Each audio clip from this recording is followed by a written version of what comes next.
ပြူစွာလေးလက်တွဲခဲ့ခုလည်းပြေးလေးနေစေပဲဒါပေမဲ့ချစ်ယုံနဲ့မပြီးဘူးခွေ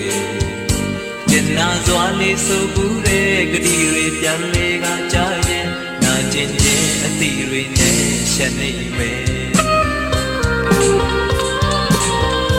ဘယ်ရလုံးနာပဲသူဖြစ်မရရင်ကနာပုံချလိုက်အယုံလွန်သူကိုချော့ရင်တော့ပျော်သမြဲပေါ်တကယ်ဆိုကိုဟာယောက်ျားကအာမန်တွေလည်းပြည့်စွမ်းတော့စင်ကြယ်ပြီးတဲ့လူစားမဟုတ်ရဘူး